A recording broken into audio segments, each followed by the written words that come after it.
Hello, this is Unlimited Splash, and I'm continuing my quest to grade every common and uncommon in The Hobbit. Today, we're going to cover green. If you stumbled across this video without watching the first 4 parts, the idea is to grade using information that we actually know by identifying similar cards in the past, averaging their grades, and then thinking about how this version differs from previous similar cards. With that said, I'm not going to go through the methodology or assumptions in this video. If you want to see those, go back to episode 1 for the first introduction, and I would say episode 3 on Black has the best summary of the method. That is linked in the description. The big news for today, even for people who have already been watching the series, is that a grade list is now available. Thank you so much, RoboRaptor, for compiling it. It's not up to date yet with a green or multicolor, but you'll get green in this video. Multicolor is coming out right after, and I'm going to put that in the description as well. So again, huge shout out to RoboRaptor. Thanks, of course, also to 17 Lands, Scryfall, and there's Scryfall and MTG similar cards for respectively the data that goes into this video and making it easier to find cards. As a very, very, very quick reminder, basically C is a normal card. C plus is something you're actually pretty happy to play. There is a big, big difference. A lot of people have been commenting, a lot of grades are collecting around C or C plus or C minus, and therefore feeling like every card is just being graded as mediocre. This is the 17 Lands grade scale. C plus is a full standard deviation above C. C minus is a full standard deviation below, so the vast bulk of cards are going to be in that range if you look at 17 Lands data. My grades are a prediction of those, so interpret them the same way you interpret those grades. B is like an exceptional card, D is a terrible card. And with all of that said, let's get into it. Okay, first card, Attercop. A 2/1 for 1 and a green, reach Death Touch. And it has landfall. Whenever a land you control enters, it gets +1/+1 until end of turn. I love this kind of a card, a 2/1 green card that keeps you from dying while you're trying to ramp out to your big juicy stuff that you have on your unlimited splash. But let's see how good it actually is. I would love it more if it was also a Birds of Paradise, of course, but sadly we can't have everything in life. Okay. It's a little hard to find good analogs, but there was a somewhat similar spidery card. This is like a spider thing that they do. Reach Death Touch on a small creature. That's like a spider kind of a template at this point. So in Foundations, we had Treetop Snare Spinner, a 1/4 for 3 and a green. Reach Death Touch. 2 and a green, put a +1/+1 counter on target creature you control. Activate only as a sorcery.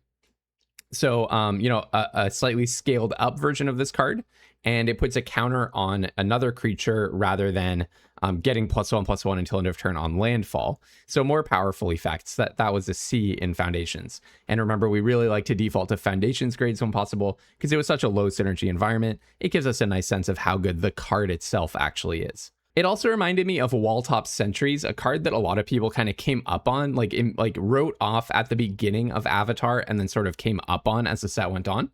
That was a 2/3 for 2 and a green ally, reach Death Touch. When it dies, if there's a lesson card in your graveyard, you gain 2. It was just so good for keeping you kicking while you splash for all the egregious bombs in that format. And that was a C. A card that Attercop is clearly much worse than is Dragon Sniper. So just trying to triangulate the reality here.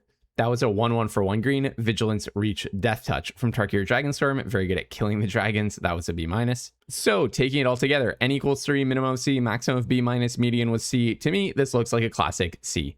There's bite spells that go nicely with this, so it's always nice to have a Death Toucher. It's going to go in a lot of bad decks. It's going to go in a lot of good decks. It's going to be like your 20th, 21st, 23rd playable, but it's not really going to help or hurt your win rate that much, in my view. So that's why I'm just going right down the middle. Next up, I'm loving the ramp in this set. So we have Beorn, Reluctant Host. This is a 5/5 for 4 and a green trample. So straight up 5/5 for 5 trample. Oh, I forgot to put myself into my grading card. Okay. I knew something was not quite right. Okay, here we go. All right, now we can really start grading. Okay, so 5/5 for 5 trample. And then it has an adventure, Till and Tend.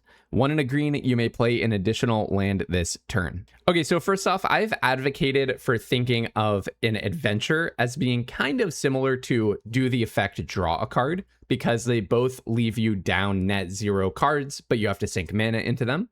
So in that vein, I think Till and Tend is a whole lot like the now kind of classic card Explore, which was 1 and a green for a sorcery. You may play an additional card this turn, draw a card. Unfortunately, it's been printed a whole bunch of times, but mainly for Commander, and like we haven't seen it in a recent draft format. But what we have seen is this other variation on Explore.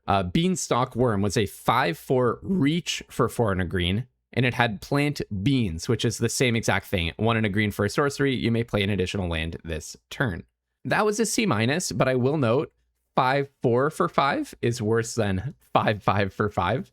And reach on a really big creature like this is probably just worse than trample. You would rather be assertive when you're doing this kind of a thing. Reach is a defensive ability, trample is an offensive ability. So I think Beorn is slightly better than Beanstalk Worm. We did see an absolutely bonkers version of this card in Kellen Inquisitive Prodigy. It was a 3/4 for 2, a green and a blue. Flying Vigilance, when it attacks, destroy an artifact. If you control that permanent, draw a card, destroy up to an artifact. And it had Tail the Suspect, a green and a blue for a sorcery. Investigate, you may play an additional land this turn. So this is another one that has an adventure that lets you play an additional land for 2 mana. But that was a full-on A-. It gives you a whole extra Investigate in addition. It has this whole destroying artifacts thing. It has flying. It has vigilance. It gives us a ceiling, but we probably weren't in danger of thinking Beorn was going to be an A-, but we know it's got to be less than that. A good amount less than that. Finally, we haven't had Explore, but we have had Scale the Heights. This is 2 and a green for a sorcery. Same thing, you may play an additional land this turn, draw a card. But it costs 1 more than Explore, so what else does it give us? Put a +1/+1 counter on a creature, and you gain 2 life. I'm going to say put a counter and gain 2 is not that much extra stuff. And costing an extra mana is huge. You would way rather be ramping on turn 2 than ramping on turn 3. That was a D+, so I'm going to go higher than D+ on Beorn. So we looked at 3 cards, minimum of D, maximum of A-, median of C-. I'm going to be honest with you, I really wanted to hew closely to Beanstalk Worm, and I was really between C and C- here. And I kind of leaned C- only because I love ramp so much. I want to lean against my tendency to boost ramp cards. Something that does happen with cards like Till Intend is because it does not get you an extra land, it lets you play your land faster, but you still might not hit your 5th land drop by turn 5. And if you do, you might be kind of out of gas even after you play Beorn, because then you're almost in flood territory, because you've probably looked at like 8 or 9 cards at that point, and more than half of them are lands in order for that plan to work. So it's a card that like you need to pair it with something that like Wood Elf. I'd rather have a Wood Elves or something, right, that actually lets me find my land than something like Till Intend that depends on me already being like a little bit flooded. And 5/5 for 5 trample is fine. That's better than 5/4 for 5 reach. But is it better enough to bump it up a whole part of a letter grade? So I'm just going C-. All right, next up we have Boughside Wanderers, 4/4 for 4 and 2 green. When this for an elf scout. When this creature enters, look at the top 4 cards of your library. You may reveal a permanent card from among them and put it into your hand. Put the rest on the bottom of your library in a random order. And then it has a landfall. Whenever a land you control enters, this creature gets +2/+2 until end of turn. So if you can keep playing lands, you get a square stat line out of it, a 6/6 for 6. But most of the time it's a 4/4 for 6. However, it does immediately, almost certainly draw you a card. And I won't get into it now, but like the chances of there being a permanent in the top 4 are exceptionally high. Sometimes you can just make them almost certain if you're playing fewer than 4 non-creature spells. So you can basically view this as 4/4 for 6, draw a card, actually even better than that because you get some selection. Okay, so the first thing to say is a card that this looks like but is not really like, which is the Eclipsed Cycle from Lorwyn. The example I've given here is Eclipsed Elf, a 3/2 for 3 Golgari hybrid mana. When this creature enters, look at the top 4 cards of your library. You may reveal an elf, swamp, or forest from among them and put it into your hand. Put the rest on the bottom of your library in a random order. So it has a superficially very similar effect. Look at the top 4, and I get an elf, swamp, or forest. So basically a creature or a land if I'm in an elf-heavy green-black deck. So pretty much a permanent. However, the key difference is Eclipse Elf comes out on turn 3. And most of what it's doing a lot of the time is helping you fix your mana. So for example, if I get a hand that has 2 forests and an Eclipsed Elf, that might become a keepable hand, because even if I draw another forest in the first 3, I know I'm going to get to play my Eclipsed Elf and have a really good shot of finding my swamp. Or even if you have all of your mana, it just accelerates you. And then it's also a good draw in the late game. Boughside Wanderers is only a good draw in the late game. If you're behind early on the board, it's a big problem for you that you have this understated 6-drop in your hand, whereas the Eclipse Elf worst case scenario is still a 3/2 for 3. So, however, Eclipse Elf and the whole Eclipse cycle, they were like ranging between B and A minus, depending on how good the archetype was.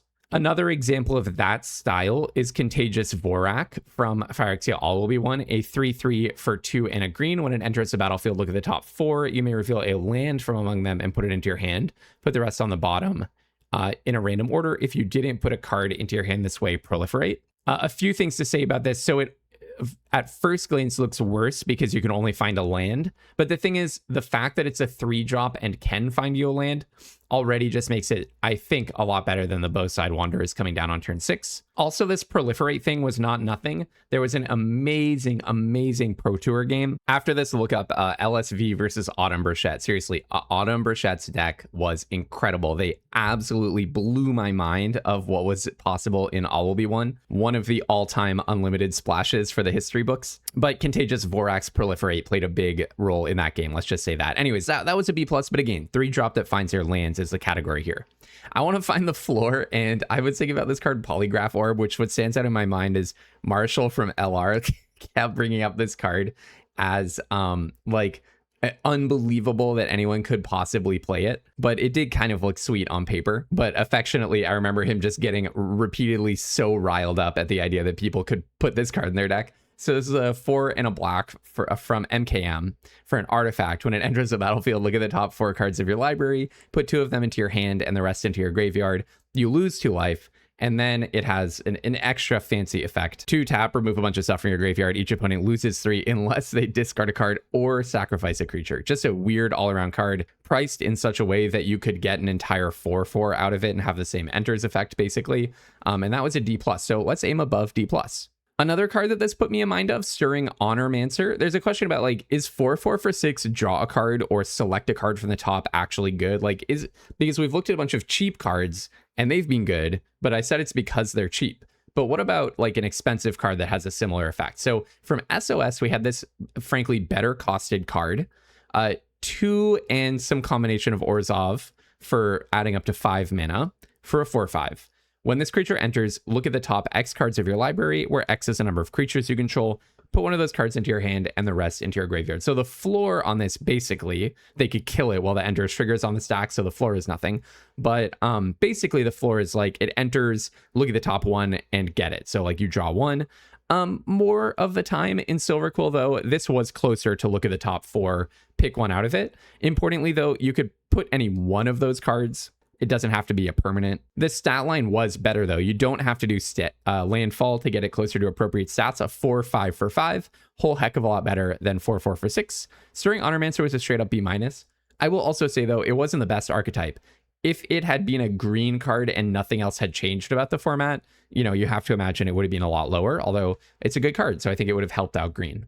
Okay, so what do we think about this card? We looked at 4 cards, minimum of D+, maximum of A-, the median was B- or B+. However, Polygraph Orb was definitely worse. Every other card, I think, was definitely better. So I'm going to shoot in between D+ and B-, which is a wide range. I just think this is like a classic C. It's, you know, it's good that you get to draw a card out of it. Waiting until turn 6 kind of sucks. I guess it automatically activates your power 4 greater stuff, so that's cool. You know, you might really be happy to see this pay off in a lot of games. But also in a lot of games, I don't know, like having 2 of these in my hand when I'm facing an aggro deck early in the game sounds like atrocious. So sounds like a C. All right, next up, a style of card that we've seen a few times before, Guardian of the Halls. A 2/2 for 1 and a green elf soldier.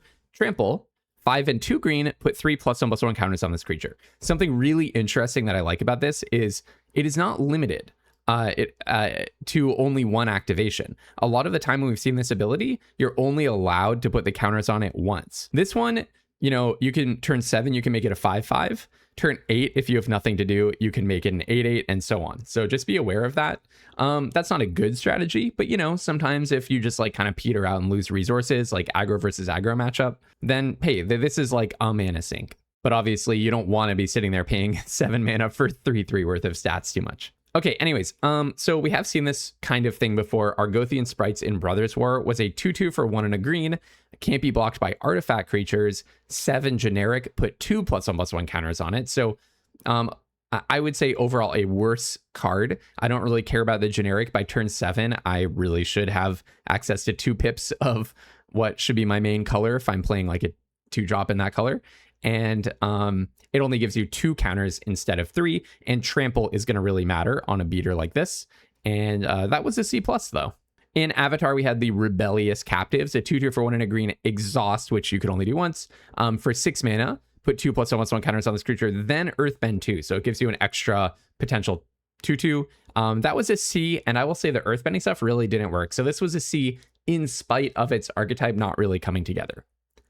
In Either Drift, oh yeah, and I want to say, like, I do think Rebellious Captives as a card is better than Guardian of the Halls as a card, because you really don't want to be repeating doing things like activating this ability, and Earthbending too, like spreading out the counters onto 2 different creatures is a big bonus. Okay, so in Either Drift, Greenbelt Guardian, this is like the ceiling on how good a card like this can be, I think. 2/2 for 1 and a green, exhaust 3 and a green. So again, you can only do that once. Put 3 +1/+1 counters on this creature. So a much cheaper 3 +1/+1 counter ability. And then it also had this activated ability, 1 green, target creature gains trample until end of turn. One of the best uncommons in Either Drift. That was a B-. So we should shoot under that, definitely. So we're looking at 3 different cards, minimum of C, maximum of B-, median of C+. I think I land on C. Like, it's not better than Attercop, the 2/1 reach death touch for 2. I think I'd most of the time rather have that 2-drop, like in most situations. But this thing is still a 2-drop, and it will sometimes kill you. So right down the middle. Next up, we have Little Bear, our first bear card, I believe. This is a 3/2 for 2 and a green flash. When it enters, untap another target creature you control. If that creature is a bear, put a +1/+1 counter on it. And this creature is a bear as well. This is actually a highly original card. We have not seen many cards like it before. I will note, as someone who played way back in Theros, we did have Breaching Hippocamp, which was a 3/2 for 3 and a blue flash. When it enters, untap another target creature you control. That's the closest that I could find to this Little Bear, actually. So going all the way back 13 years ago. Little Bear has a whole bear tribals thing that the Breaching Hippocamp horsefish creature did not. It also reminds me of Glamormite, though. They've been playing around with this kind of thing. Glamormite's a more flexible card from Lorwyn Eclipse. 2/2 for 2 and a blue flash flying. When it enters, choose 1, tap target creature or untap target creature. As we've discussed in several previous videos, this one was a D+, but because the fairies archetype just did not exist, so it had like no natural home in the format. But I also think Glamormite, I'd usually rather be playing Glamormite. It's just much more flexible. It has flying as well. A more promising comparison maybe is Granite Witness from MKM. This was a 3/2 for 2, a white and a blue, flying vigilance. It has Disguise for 2 Azorius hybrid mana. So you basically morph it like a 2/2 for 3, and then you can flip it up for 2 mana. And then it becomes the 3/2 flying vigilance face up part. And when it turns face up, you may tap or untap target creature. That was super relevant, but mainly for pushing damage. Like in a white aggro deck, you would be attacking, flip up your Granite Witness, tap their thing, attack for 3, flying vigilance, attack. So this supported play patterns that the Little Bear does not. And that one was a C+. So I'm thinking I'm already thinking I'm probably aiming lower than C+. In Phyrexian All-1, we had Chrome Prowler. I'm going to look at some 3/2 for 3 flashes now. This one is actually a very similar card. So 3/2 for 2 and a blue flash. When it enters the battlefield, tap target creature an opponent controls. So the opposite of untapping a creature you control. And that was a C+. Greyhaven's Navigator in Lord of the Rings was a 3/2 for 2 and a blue flash. When it enters the battlefield, scry 1. That was a C-.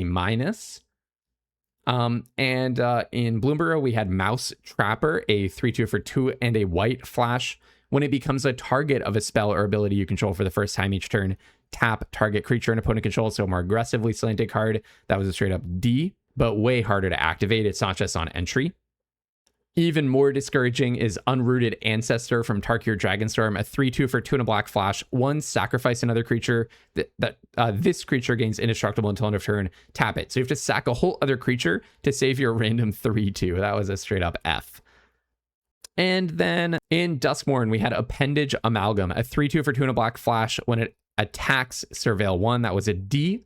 And obligatory Marvel reference, we had Spider-Man to the rescue, a 3/2 for 2 and a Selesnya hybrid. Flash, Vigilance, Reach. When it enters, you may tap him. When you do, another target non-attacking creature you control gains indestructible until end of turn. In a format where white was great and green was at least solid or middle of the pack, Spider-Man was a C-.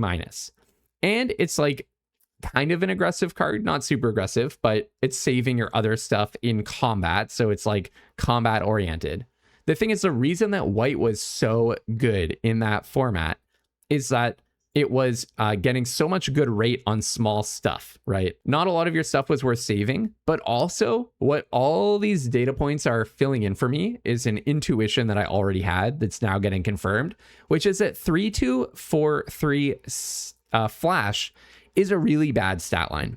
You just don't want a 3/2 for 3 flash. Now, note that you cannot, if you could put the counter on the little bear, it would be a really different story, right? Then we'd be talking a 4/3 for 3. So you might say like, well, you're getting 4/3 of 3 in stats for 3 mana. So I would say 2 things about that. One is you probably just don't want the 3/2 anyways. Like, I would rather just play a creature that's efficient stats on its own rather than one where I have a body that we're now seeing it's just not very good, like consistently over and over again. It's not very good.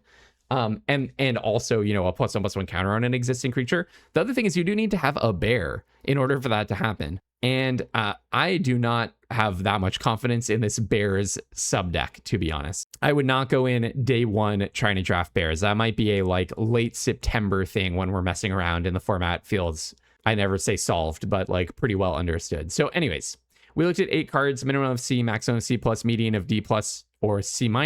I'm going, straight up D+. I do not think this is a good card. I think it looks better than it is, and I'm actually deliberately going a little low for that reason to kind of drill home. I just think avoid playing 3/2 for 3 flash is a good principle until proven otherwise. They have just been consistently underperforming. Next up, we have, speaking of underperforming, ordinary bear. So I actually love vanilla creatures because I love magic cards. And if you love magic cards, you probably love decisions like, should I sideboard out my 1/4 because you had a lot of 4/4s and sideboard in my 2/2? Or how exactly do I do combat when you have a bunch of 3/3s? I have a 1/4 and a bunch of 2/2s. How do I line up blocking to be the safest? Like, it just brings you down to the absolute fundamentals of magic. But printing one vanilla creature randomly in a set probably just makes that card really bad, I think. So we want to know, how good is a 4/5 for 4 in a vacuum? Well, back in Shadows over Innistrad, we had a 4/5 for 5, but that was, 10 years ago before we had 17 lands data. So in the absence of like 4/5s that don't do much for 4, I'm going to make some comparisons that are similar in theory. So Cackling Prowler and Foundations was a 4/3 for 3 in a green. Ward 2, at the beginning of your end step, if a creature died this turn, put a +1 counter on it. So it starts out with fewer stats, but it's like hard to kill because of the Ward 2. So that kind of brings it closer to like if it had more toughness. And then also its stats grow over time with Morbid. So I would say it's like, I don't know, kind of a similar card. That was a C in Foundations. Next up from LCI, we had Colossadactyl, 2 and 2 green for a 4/5. But it had Reach and Trample. So this is like a souped up 4/5 for 5, not a vanilla one. That was a C+. Very similar idea. We had Bag and Porter from Lord of the Rings. This was a 4/4 for 3 and a green. When it attacks, it gets +X/+X, where X is the number of legends you control. And so, or legendary creatures. So this is a 4/4 for 4, but it gets stats boosts sometimes. So like, kind of similar to if it were a 4/5 for 4. By the way, if it's Sneaking Suspicion, I've said 4/5 for 5 a few times. I always meant 4/5 for 4. Okay, so n equals 3, minimum of C, maximum of C+, median of C. I'm very content with C. I know I'm like a bit of a Timmy and I love a ramp. And so I'm going to be definitely jamming some ordinary bears and seeing how it goes. But it's a card that looks very appealing to me, especially because it also gets your power 4 or greater stuff online. So if that synergy is any good, then, this could be a nice enabler for it. Your opponent probably never feels good about spending their removal on it. Also, I'll just say, remember like the Earth Rumble Wrestlers lessons that I had from Avatar, where I won, those boxes back there with this random like 3/4 for 4 actually, which was sometimes a 4/4 for 4, and it just was so good at being assertive. I actually think, oh, and the Hungry Graphalon, my MVP of Secrets of Strixhaven, which won me that box back there. I really think these generic beaters, if you open like 3 ordinary bears in sealed, that can be a game plan. I think there's a card that's going to be way better in sealed than in draft. Maybe not even in the data on average, because people just stick it in whatever deck. But if you use it artfully to make sure that you are always on the front foot asking questions of your opponent, it can be a useful tool in sealed. Next up, an oldie but a goodie, Quarrel. 1 and a green for an instant. Target creature you control deals damage equal to its power to target creature an opponent controls. Same exact card as Rocky Rebuke, C+. Tenderize, same exact card in Rocky Rebuke is an avatar. This is the same exact card in Ninja Turtles, C+. In either drift, we have the same exact card, but it can get a discount of 1 if it targets a mount or vehicle you control. And that was a B-, but it got an entire discount. So I feel like we've triangulated it pretty clearly. N equals 3, minimum of C+, maximum of B-, median of C+. The B- was a souped up version. The two C+s were the same exact card. So I'm comfortable with C+. Next up, Wargling. Oh, by the way, also, this format has some Death Touchers that support this, like the first card that we looked at, that Spider. Okay, next up, Wargling. A 2/2 for 1 and a green. It has Ferocious. Whenever this creature attacks while you control a creature with power 4 or greater, until end of turn, this creature gets +1/+0, and creatures you control gain trample. So don't ignore that last little bit of text at the end there. That will definitely be relevant in paper Magic to know that. Okay, it reminds me a little bit of Courageous Goblin from Foundations. 2/2 for 1 and a green. When it attacks while you control a creature with power 4 or greater, this creature gets +1/+0 and gains menace until end of turn. So this one gains menace instead of creatures you control gaining trample. Also, the power 4 or greater stuff was way harder to activate in Foundations than I expect it to be in Hobbit. That was a C-. I kind of wanted to look for, by the way, this is like a kind of card that we haven't seen before. I tried to look for like conditionally, if you mute a condition, creatures you control gain trample, and maybe a 2/2 that gets +1/+0. Couldn't really find those. But the closest I could find to like when it attacks creatures you control gain trample is Drover Grizzly from OTJ. This was a 4/2 for 2 and a green. When Drover Grizzly attacks while saddled, creatures you control gain trample until end of turn, and it had saddle 1. That was a C. So we looked at 2 cards, minimum of C-, maximum of C, median of C- or C. I'm going with C. Our very last common, another familiar card, Warg Tactics. It is a 1 and a green for an instant. Choose 1, destroy target creature with flying, or put a +1/+1 counter on target creature you control. It gains trample and hexproof until end of turn. So this falls into 2 different categories. The first category is green common that destroys a creature with flying with some upside. We've seen that a lot recently. The other category that this goes into is put a +1/+1 counter on a creature you control. It gains trample or it gains hexproof, that kind of a thing. This is part of the philosophy of like trying not to have dead cards in Premier Draft where they just go around the table and no one can use them, because destroy target creature with flying would usually be a sideboard card. So let's look at that first category first. So Paw Patch Formation is one of these modular creature with flying, and it was one of the better ones. 1 and a green, choose 1, destroy a creature with flying, destroy an enchantment, draw a card, make a food token. And that was a C in Bloomborough. Another one I'm ignoring, there were a lot. This type of card usually costs 3, so I'm focusing on ones that cost 2, which are fewer and farther between. But this one's more similar to Warg Tactics. Sarkhan's Resolve from Tarkir Dragonstorm. 1 and a green, choose 1, target creature gets +3/+3 until end of turn, or destroy target creature with flying. That was a solid C. And I think Warg Tactics is like a little pushed actually beyond that, because being indestructible, or sorry, not indestructible, hexproof, is a way of saving the creature. This can blank a removal spell, which Sarkhan's Resolve could only do in response to a damage dealing type of removal spell. That said, best case scenario, if I'm blanking a removal spell, I'm just going 1 for 1.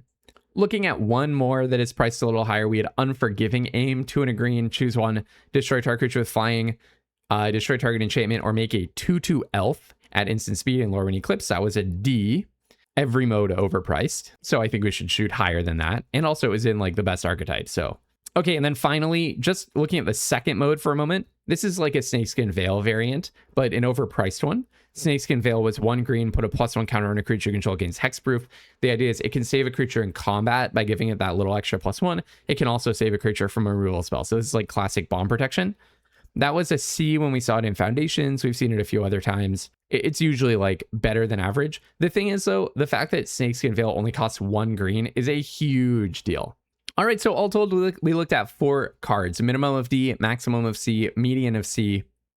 I'm going to go with C-. I think it's worse than Snakeskin Veil at being a Snakeskin Veil in a way that really matters, costing a whole extra mana. The whole thing about Snakeskin Veil is it's just so easy to leave up 1 mana a lot of the time. Leaving up 2 mana is just a much bigger ask. And then the modular destroy target creature with flying with upside, they've usually been like, okay. And I think this is like a middle of the road version of it. But I definitely think it's worse than Paw Patch Patrol. So I'm just going to go C-. Next up, we have Wood Elves. 2 and a green for a 1/1. When it enters, search your library for a forest, put that card onto the battlefield, then shuffle. I've already stirred up some controversy with this. Oh yeah, and sorry, this is actually the last common. The last one was the second last common. The first card that I want to compare it to is Studious First Year. 1/1 for 1 green. It enters prepared. The prepared spell is Rampant Growth. And that does search your library for a basic land, put it onto the battlefield tapped, then shuffle. The reason I want to make this comparison is Wood Elves cost 2 and a green to find a basic and put it into play. And you get a 1/1 out of it. Studious First Year, you could do the same way. It's more modular, and you can play it turn 1, turn 2 Rampant Growth, but also on turn 3, you could just play Studious First Year and immediately Rampant Growth, get a basic, put it in. The thing about Studious First Year is it gets a basic of any color, so it fixes you. That's obviously really important. The downside, though, is that it does come in tapped, and this Wood Elves plays in a way that we really don't usually see. Usually when you search for a land, it comes in, if it comes into the battlefield, it comes in tapped. Note that Wood Elves is an old school Magic card. You put it onto the battlefield, and then it does not come in tapped. You actually get to immediately use that mana if you're able to. So it can help you double spell on turn 5 by playing Wood Elves, get a land, use that land to play a 3-drop, for example. Or sorry, even on turn 4, you can do that. You have 4 lands, tap 3 of them, play the Wood Elves, get a forest, put it in, tap 2, play a 2-drop. Yeah, that works. Studious First Year was a straight up C+, probably though because it was mostly going in Converge decks, and they were really happy when they drew it. Wood Elves kind of reminds me of Scampering Surveyor, a 3/2 for 4 generic. When it enters the battlefield, search for a basic land or cave, put it onto the battlefield, tap, then shuffle. The reason I make this comparison is we don't usually see like creatures like cost more than 2 doing this kind of thing. So I wanted to put one in there. That was a C+ in Lost Caverns of Ixalan. And I think a really good C+, like almost a B-. And then finally, I want to compare it to Changeling Wayfinder, which also costs 3 mana. It was a 1/2. When it enters, you may search for a basic land, reveal it, put it into your hand, then shuffle. So that one you put into your hand. But again, it's every mana. It's 3 generic, and you can find any color of basic. And you get an extra toughness, and it has every creature type. Nevertheless, that card was a C.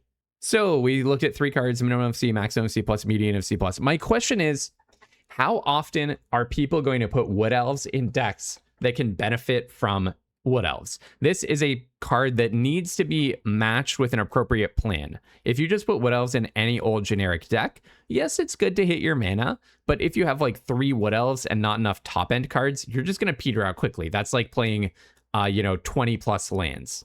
So I'm trying to predict 17 lands data specifically here. I'm going to lean C-. I think if you put it in the right deck, it's really good. But I think I think on average, when you average across the whole 17 lanes using population, I don't know. It's like how much faith you have in the community to be disciplined about leaving their Wood Elves on the sideboard when they should. And I'm going to go with some faith, but not full faith. So I'll give it a C-. That said, if you put it in a good deck, it could play out way closer to like a C+. Put it in the right deck for it. All right, now we're actually onto uncommons. Okay, so the first uncommon is Beorn's Hospitality. 1 and a green for an enchantment. Whenever a land you control enters, put a +1/+1 counter on target creature you control. 5 and 2 green, this enchantment becomes a bear creature in addition to its other types. And gains this creature's power and toughness are each equal to the number of lands you control. Okay, and they put this effect doesn't end as the bottom text, I guess, because I guess too many people were like just assuming that it's until end of turn. Yeah, no, it just becomes that. All right, next up. Okay, so I mean, the first comparison for this card is actually a very, very similar card. Ride the Shoe Puff from Final Fantasy. Love the card art. Love this quirky guy on it. So it's a very, very similar effect. It's 1 and a green for an enchantment. Landfall, whenever a land you control enters, put a +1/+1 counter on target creature you control. So all of that is exactly the same as Beorn's Hospitality. And then for the same cost, 5 and 2 green, this enchantment becomes a 7/7 beast creature in addition to its other types. So the difference is Beorn's Hospitality starts out theoretically with the same amount of power and toughness. I mean, you know, you should think if you're sinking 7 mana into it, you have about 7 lands, so it's going to be about a 7/7. But then Beorn's Hospitality grows with time. If that 7/7 weirdly is not enough for you to immediately win, or you're not already losing, then how about an 8/8? How about a 9/9 as you subsequently hit more and more and more implausible land drops? And in Final Fantasy, Ride the Shoe Buff was a C, which surprised me. At the beginning of that set, I assumed this would be unplayable, but it pleasantly surprised me by being a C. Okay. A card that did not pleasantly surprise me in Marvel, Claim the Kingdom. 1 and a green landfall. When a land you control enters, put a +1/+1 counter on target creature you control and a plan counter on this enchantment. So this was a plan. When the 4th plan counter is put on this enchantment, sack it. When you do, put an indestructible counter on target creature you control. So a scary top end ability as well. That was a D- because and also therefore green was bad.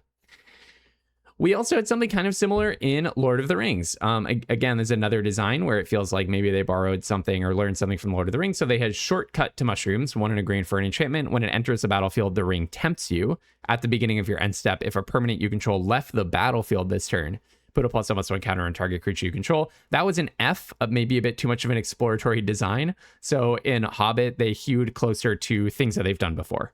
So we saw 3 different cards, minimum of F, maximum of C, median of C-. I gotta go with C, right? It's like a straight up almost reprint of a card that was already a C. And then we have some other comparison points that are a little worse and a little lower. So just sounds like a C. Next up, we have Galion, Elvenking's Butler, a 4/4 for 2 and a green elf. Whenever it attacks, choose up to 1 other target creature you control. Its base power and toughness become equal to Galion's base power and toughness until end of turn. So first of all, you know, this is a little something extra. I really want to temper enthusiasm about any 4-drop that does not have an enters effect or have protection. So a lot of the time, this is just going to eat a removal spell before it gets to actually do anything. Now, 4-drops that have just a little bit of something extra, you know, you could turn to like Not Vold Hermit to look for an example of that from Arch Machines. This is a 4/4 for 3 and a green. And then for 5 and a Phyrexian blue, you could transform it into a creature that was like not even all that much better. And that was a D+. So, you know, you can kind of sink into the depths with these 4-drops that look like they have a bunch of upside, but, you know, often will just get removed or kind of stymied by whatever your opponent is doing by the time everyone has that much mana. A time when this was like better is Giant Beaver, a 4/4 for 3 and a green vigilance. Whenever it attacks while saddled, put a +1/+1 counter on a creature that saddled it, and it has saddle 3. That was a C+. It's a more active card, maybe closer to Galion, honestly, because they're both kind of like beat down 4-drops. I also want to compare this again to the Bag End Porter from Lord of the Rings. Again, that was a 4/4 for 3 and a green. When it attacks, it gets +X/+X, where X is the number of legendary creatures you control. This one's worse because it's only it that gets the +X/+X. So it's going to be a C. And then a slightly statsier, more expensive version of Malamet, Veteran, a 5/4 for 4 and a green trample. When it attacks, if there are 4 or more permanent cards in your graveyard, put a +1/+1 counter on target creature. That was a D+, but comes out slower. Maybe the condition is, I mean, it has a whole condition. It's gated behind a condition. Attack and 4 or more permanents in your graveyard. So I'm definitely above D+. So we looked at 4 cards, minimum of D+, maximum of C+, median was D+ or C. I was thinking about C or C+. I think I'm just going to go C. Like, maybe the closest comparison is Bag End Porter. It bothers me a little that green was terrible in that format and Bag End Porter was still a C. And I think Galion is a little bit better than it. So all of that points to C+.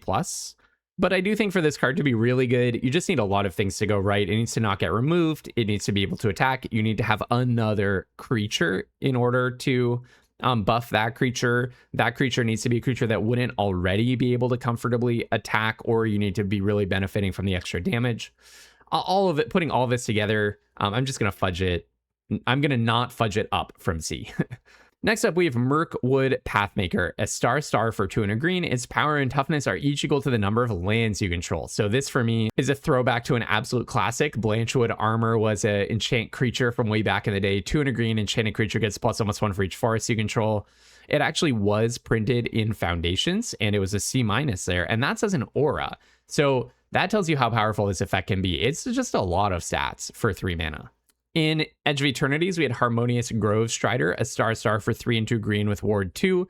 Power and toughness are each equal to the number of lands you control. So you get Ward, but you have to pay 2 extra mana for Ward. Think about that. You're only trading even on mana if they remove it and pay the Ward cost, and it comes out way, way slower. So, and that was a straight up B for 5 mana. Then in Bloomburrow, we had Lumra, Bellow of the Woods. It was a star for 4 and 2 green, Vigilance Reach. Its power and toughness are each equal to the number of lands you control when it enters mill 4 and bring all lands from your graveyard to the battlefield tapped. And that was a straight up B in Bloomburrow for 6 mana. Bringing back the lands, I'll tell you right now, did not matter. Maybe the Vigilance mattered. The Reach, yeah, I think the Reach mattered too. It would stop you from dying in the air because you could vigilantly attack with it, and it's a huge creature. I also see Mirkwood Pathmaker as a patched up version of a Lord of the Rings design. So in LTR, we had Old Man Willow, a star for 2 black green.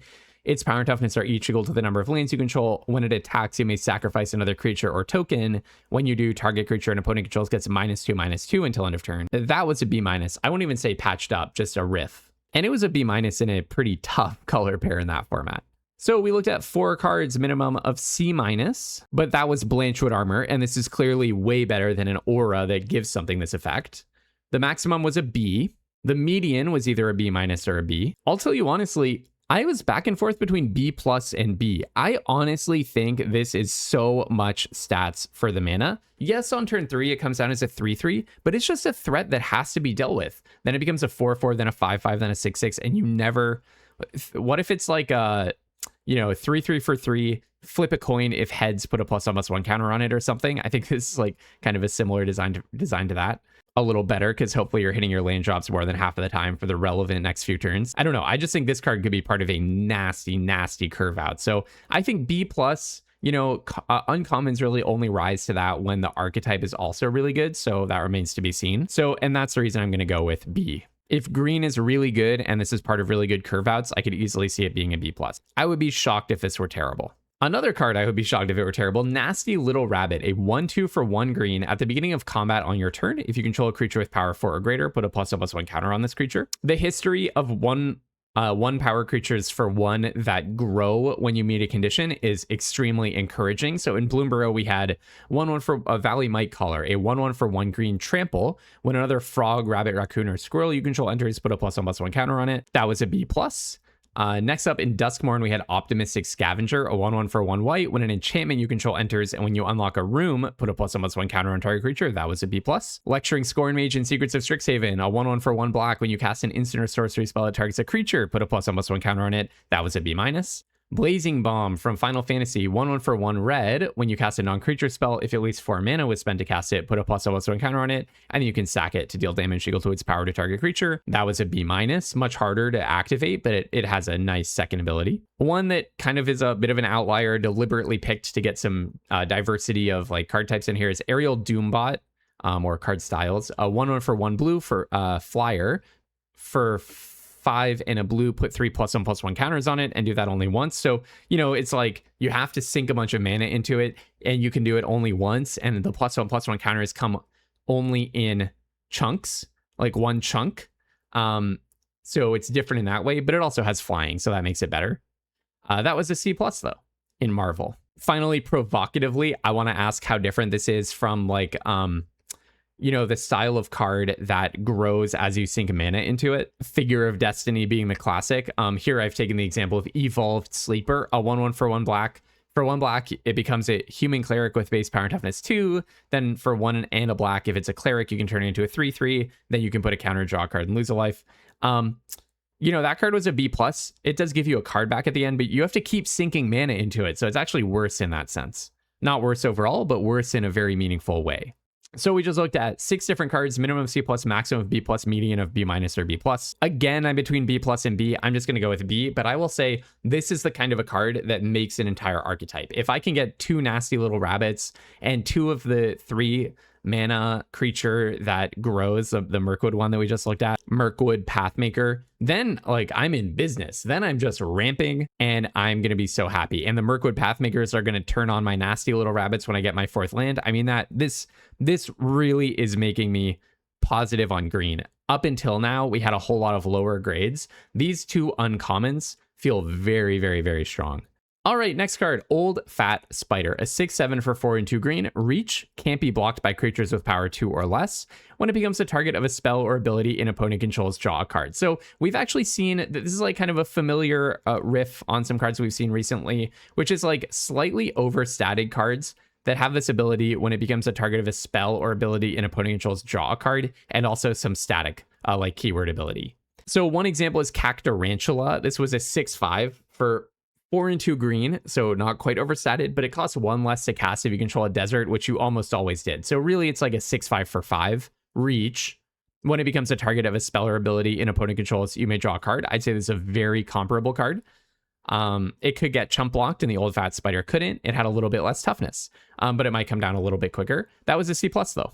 In Wilds of Eldraine, we had Storm-Keld Vanguard, a 6/7 for 4 and 2 green, can't be blocked by creatures with power 2 or less. So that's the comparison point to the Old Fat Spider, you know, this other ability on Old Fat Spider, and also the same stat line. It also had a sorcery for 1 and a green, destroy target artifact or enchantment. That was a full-on B-. The one less encouraging one is Tenured Concoctor from Secrets of Strixhaven. This was a 4/5 for 4 and a green. Vigilance, when it becomes a target of a spell or ability and opponent controls, you may draw a card. And as long as you've gained life, it gets +2/+0. But that was not so easy to do. And the fact that that was not so easy to do is what made this understated instead of overstated, which I think is super important. That was a D+. So all in all, we looked at 3 cards, minimum of D+, maximum of B-, median of C+. All in all, I'm going to go with C+. I like the card. All right, we have 3 cards to go. Troll Negotiations is the third last. This is 2 and 2 green for a sorcery. Put 2 +1/+1 counters on target creature you control. Then it fights target creature an opponent controls. So 4 mana for 2 counters on something, and then you also get to pick a fight. Those are 2 different collections of abilities, so we'll try to understand each one. Earth Rumble from Avatar was 3 and a green, actually pretty darn similar card for a sorcery. Earthbend 2, so you know you can make a land into a 2/2 or put 2 +1/+1 counters on a land creature. When you do, up to 1 target creature you control fights a creature an opponent controls. So it's a better card, right? Because the mana is less restrictive, and Earthbend 2 means you have the chance of making a brand new creature, not just putting counters on things. So Earth Rumble was a C-, probably slightly better than Troll Negotiations. Another similar idea, Savage Smash, slightly cheaper, slightly less powerful. 1, a red, and a green from OTJ for a sorcery. Target creature you control gets +2/+2. It fights a creature you don't control. So +2/+2 instead of 2 +1/+1 counters. And 1 less mana, and I guess slightly easier to cast as well because it's spread across 2 colors instead of being both in the same color. That was also a C-. How different is this from Epic Fight from Marvel? 2 and a green, sorcery, choose 1 or both. Double target creature's power and toughness until end of turn. Target creature control fights target creature and opponent controls. It must be worse, right? Like sometimes I can double the power and just get a 1-hit KO. You're usually going to target something that's more than a 2/2 with this probably, or you're hoping to. That one was a C+. So, you know, if Epic Fight is higher ceiling, maybe more conditional, but I'm going to say Troll Negotiations is probably better, even at 1 more mana. Okay, and then just to wrap my mind around how good is just 4 mana, 2 +1/+1 counters, and then something extra. Exhilarating Elocution from Strixhaven. 2, a white and a black, put for a sorcery, put 2 +1/+1 counters on a creature you control. Other creatures you control get +1/+1 until end of turn. That was a D. So the floor is pretty darn low if you don't have a good fight target. So we looked at 4 different cards, minimum of D, but we know that one's much worse. Maximum of C+, we think that one's a little bit better. Median of C- or C+. I was between C- or D+. I'm going to go with D+. I think it's slightly worse than Earth Rumble, which was a C-. Importantly, actually, I was wrong about the median. The median is a C-, and I think it's worse than those cards. So I'm going to go with D+.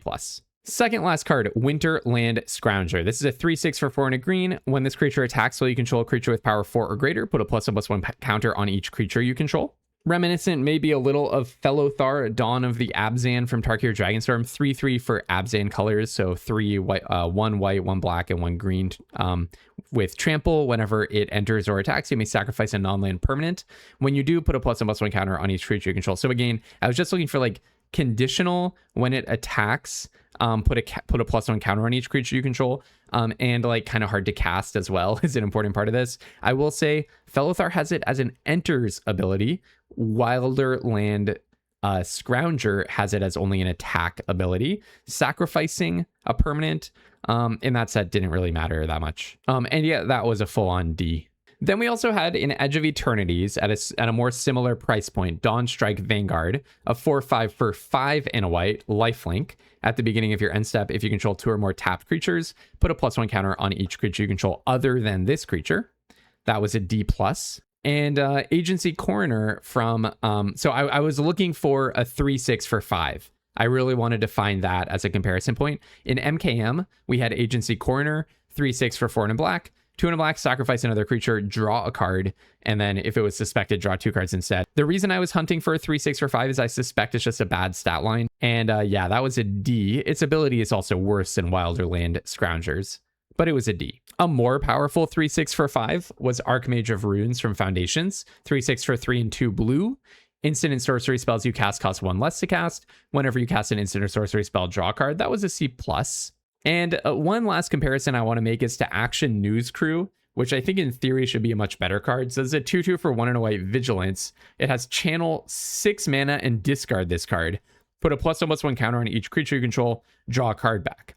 So just an immediate 6 mana, put a counter on everything, draw a card. And Wilderland Scrounger, if you think about it, is also like on turn 6, put a counter on each creature. And instead of drawing a card, you like have a creature out. That's a D+, but you could have played it as a 2/2 Vigilance for 2. So you have this escape hatch that Wilderland Scrounger does not give you. So all told, N equals 5, minimum of D, maximum of C+, median of D+. I'm going to go with D+. Not an impressive card to me. Also embarrassing that it does not even turn on your power 4 or greater stuff, but I guess because it's a payoff for that, it cannot also be an enabler for it. But if I'm like spending 5 mana on something in the power 4 or greater deck, I probably wanted to just immediately turn that on, right? Maybe I should go D, but no. Median, D+, verdict, D+. All right, this is the last card. A 1/2 for 1 and a green Vigilance. When another elf you control enters, this creature gets +1/+1 until end of turn. Tap, add X mana of any one color, where X is this creature's power. Spend this mana only to cast elf spells and activate the abilities of elf sources. So first off, how good is a 1/2 for 2 when another creature enters, it gets +1/+1 until end of turn? Well, 1/2 for 2 is a weird stat line, especially 1/2 for 2 Vigilance. This is a card that puts together a whole bunch of different stuff. Also, the art disturbs me. It looks like he's picking up noodles with chopsticks, but the noodles are hair. Sorry to put that into your mind. Okay, so Lopirit Scout in Final Fantasy was a 3/2 for 2 and a green. When another creature you control enters, this creature gets +1/+1 until end of turn. That was a D-. So a slightly priced up version of it, and it doesn't give you mana back. I'd definitely say Woodland Weavemaster is better, but it shows you that this ability is not good inherently. Maybe a better comparison point on this front is Kin's Bale Aspirant, a 2/1 for 1, but as an additional cost, you have to either reveal a Kithkin from your hand or choose one that you already control or pay 2 generic. So it can in a really bad situation, it can be a 2/1 for 3. When another creature you control enters, it gets +1/+1 until end of turn. That was a B- though, because the Kithkin deck was good, and you know it's just a 2-drop on turn 1 in a highly aggressive deck that worked. And you were sometimes making like a lot of tokens. I'm not sure the Hobbit has the token support unless you're somehow like, you know, obviously Amass is token support, but I don't think that's going to be the point of your green-black deck, and certainly not your green-blue elf deck. I guess Recruit has some crossover. I don't know, but you know, Kin's Bale Aspirant, the Kithkin deck had like a lot of tokens. Okay, next up we've from 1. This is kind of the last attempt to find a comparable stat line or price point with, you know, when something enters, it gets bigger. So Mandible Justiciar from 1 was a 2/1 for 1 and a white lifelink. When another artifact enters the battlefield under your control, it gets +1/+1 until end of turn. Mandible Justiciar does. That was a C+. And there were a lot of artifacts running around. However, it is a more aggressively slanted card that has a clearer game plan of being a 2/1 with a lifelink that has this aggressive ability, rather than being like a 1/1 with a Vigilance, or a 1/2 with Vigilance that's also wanting to tap for mana. I find the Woodland Weavemaster weirdly at odds with itself in terms of like, do I want to tap it or do I want to attack with it or what? Now, you can attack and then tap it in your second main phase because it has vigilance, but still, a 1-2 for 2 is a defensive stat line. Tapping for mana is a defensive thing to do. The ability is an offensive thing to do. So let's understand that other part of it. So we had in Teenage Mutant Ninja Turtles, we had Mona Lisa Science Geek, a 1-3 for 2 and a green reach, tap add X of any color, where X is its power. So same as Woodland Weavemaster, but slightly pricier and reach instead of vigilance, and there's no restriction on the mana. You don't have to pay elves with it. Anyways, that was a solid C. This ability actually tends to be pretty good. In Mom, we had Kami of Whispered Hopes, a 1-1 for 2 and a green. If one or more counters that we put on a permanent you control, that many +1 counters are put on that permanent instead. That's not the relevant part. The part that was more relevant was add X mana of any one color, where X is this creature's power, and that ended up being a C-. And then in LCI, this was way better because of its just like baseline stats, but it was a 1-2 for 1 and a blue flying vigilance. That's what mattered. But then actually pretty relevantly, it had tap add 1 blue, spend this mana only on artifacts. And that was from LCI. That was a solid B-, but that was a set that this was one of a package of like cheap flyers that would wear equipment and kill. So all told, we looked at 6 cards, minimum of D-, maximum of B-, median of C- to C+. So you can see we have like the whole gamut, the whole spread here. And in situations like this, I think the data are telling us, go for C. I would lean C- sooner than I would lean C+. So this is like a low C, but it's probably only so bad. I guess I kind of like how they solved this problem of the mix of defense and offense by letting you attack vigilantly and then tap to add the mana. But okay. That was our last card, my friends, in green. So again, Robo has so generously compiled everything, not yet green, because obviously it's only coming out right now, but all of my past grades in the link in the description below. So here are the grades that I gave to comments. I said that Quarrel is probably the best at C+. The worst is a Little Bear at D+. Oh, I don't know. We'll see. We'll see. Okay. In uncommon, I loved 2 green uncommons, Mirkwood Pathmaker and Nasty Little Rabbit. And then I really did not like Troll Negotiations or the Wilderland Scrounger. And that, my friends, is going to do it for green part 5 of the 6-part series. I'll be back tomorrow with part 6. Before I do end the video, I just want to say a huge thank you and shout out to our new channel members, Big Bombco Minion, Seymour, Colin McGinty, Charles Kaufman, Chris Moores, Henry Perry. Thank you so much to each one of you. And thanks so much to everyone who has stuck with this series almost to the end. So tomorrow we'll be back with part 6, multicolor and colorless. That's going to wrap up the series. And until tomorrow, have tons of fun playing Magic, and don't be afraid to splash.